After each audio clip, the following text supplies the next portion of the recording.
Welcome back to the deep dive. Today, we're wrestling with, well, one of the most fundamental and frankly most annoying human instincts. That overwhelming urge to justify ourselves when we mess up. Think about it. You make a mistake, maybe small, maybe huge. What's that immediate gut reaction? It's rarely, oops, my bad. It's usually this scramble, right? To explain it away, point fingers, maybe just hide it. Our sources today really zero in on this. Why do we instinctively run? And does admitting fault actually make us seem weak? Okay, let's unpack this a bit. Common fear is, loss of face, judgment, this idea that saying I was wrong somehow makes us smaller. But the material we've looked at, and it ranges from like military history to behavioral science, it suggests the complete opposite. That moment of confession done right. It isn't weakness. It might just be the smartest move you can make. That's exactly what we're digging into today. We're exploring these hidden psychological and social laws around mistakes and conflict. We want to figure out precisely why that simple phrase, I was wrong, can shift everything, away from fighting and towards, well, resolution, respect even. We're looking for the courage in admitting fault.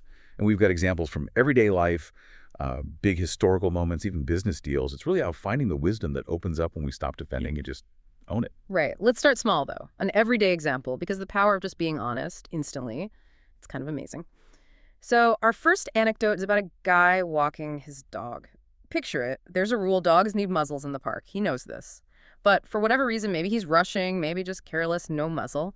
And, he gets stopped by a police officer. Now, the officer's probably ready for an argument, right? Ready to hear all the excuses. The air's tense. It could easily escalate. Fine, argue the whole thing. Exactly. And the typical response, argue back. Oh, my dog's harmless, or I just took it off for a second. Maybe even get defensive. Why aren't you catching real criminals?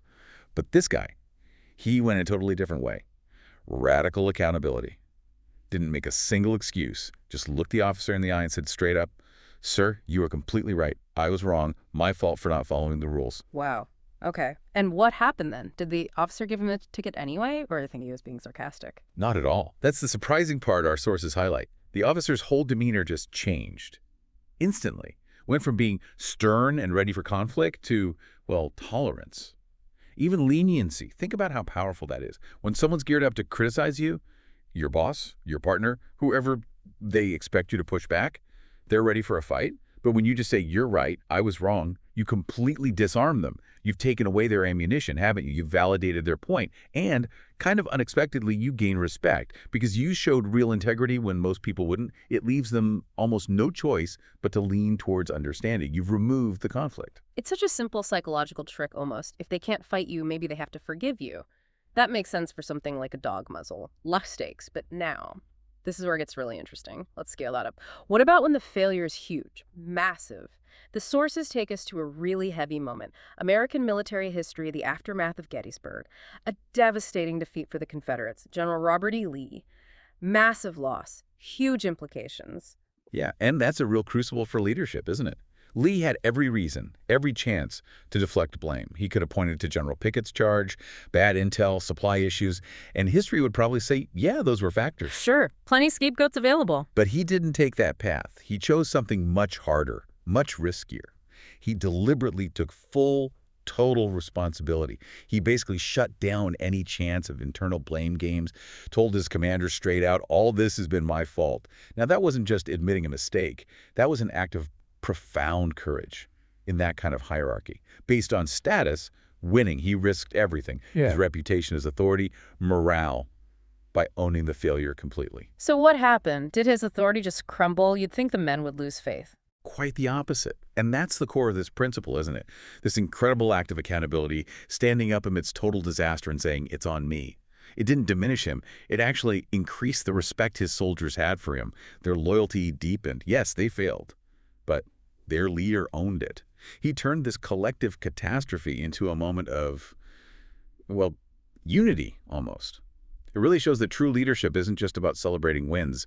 It's about the integrity you show when everything goes wrong. That completely reframes leadership, doesn't it? It's not about avoiding mistakes, but about how you handle the fallout.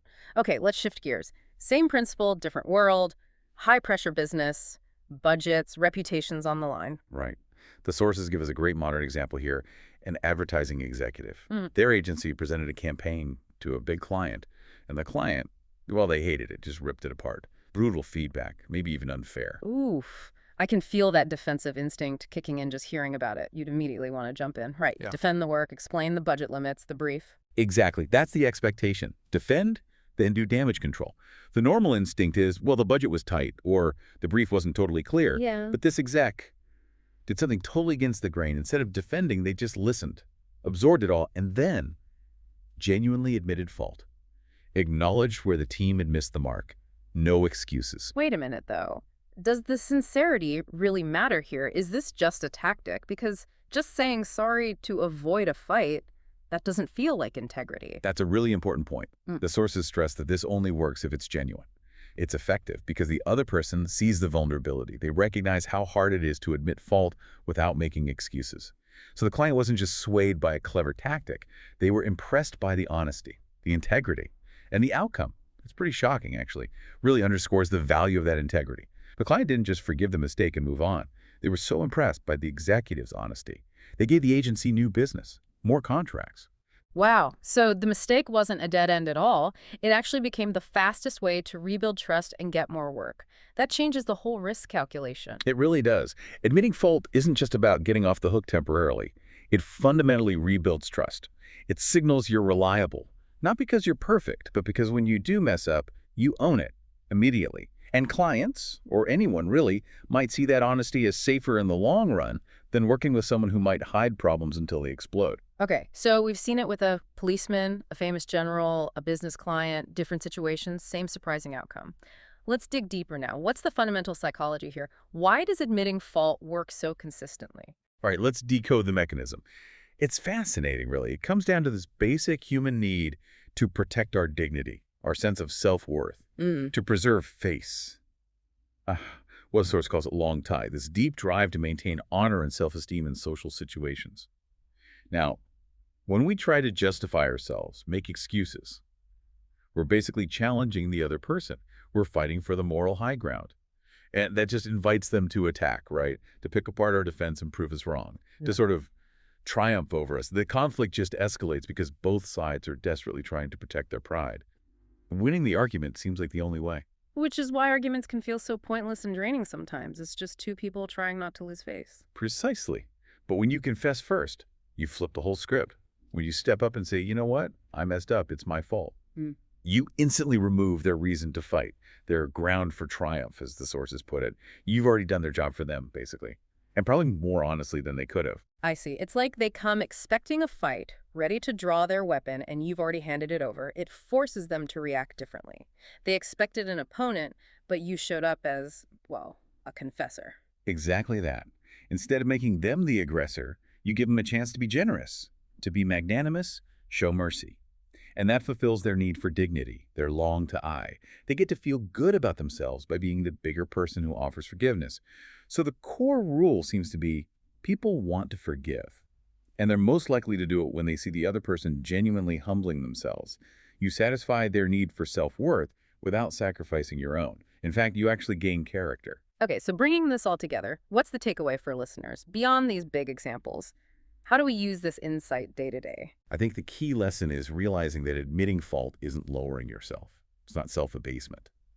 The sources actually define it as elevating one's character. It's an active demonstration of courage, honesty, and, well, a real desire to learn and improve. It feels hard because it goes against that basic survival instinct, don't show weakness. But this research shows it's actually a power move, not weakness at all. I really like that framing. When we own the error, we transform it. It stops being this weight dragging us down. It becomes fuel. The sources put it nicely. It stops being a hole dragging us down and becomes a staircase for growth. It's a conscious choice, isn't it? To stop being stuck defending the past and start building future credibility. Yes, and that transformation, that's what makes it intellectual living. This isn't some new idea either. It's ancient wisdom, as one source puts it succinctly. Yielding is not self-abasement. Admitting fault is not shame. Follow this principle lets you master the lesson from the mistake, instead of letting the mistake master you. It really makes you think about the bigger picture, too. Society, even. How much energy do we all waste every single day on just petty defenses? Self-justification. In traffic, emails, arguments. The sources suggest a world where people were just, truthful, courageous enough to admit fault. It would mean so much less conflict, less blame, more understanding, more Yeah. open-heartedness. It's a huge drain, isn't it? Yeah. Emotionally, mentally. Yeah. So maybe a final thought for everyone listening for that next time things go sideways, the next time you feel that hot rush, that urge to defend even a tiny mistake, just pause. Think about the long-term gain, the character you build by taking immediate, sincere responsibility. If honesty about mistakes is the first step towards wisdom, what important lesson might you be dodging right now by clinging to your excuses? Because the advice itself is incredibly simple. The action is hard, yes, but the advice is simple. When you know you're wrong, just find the courage. Stand up and say, I was wrong.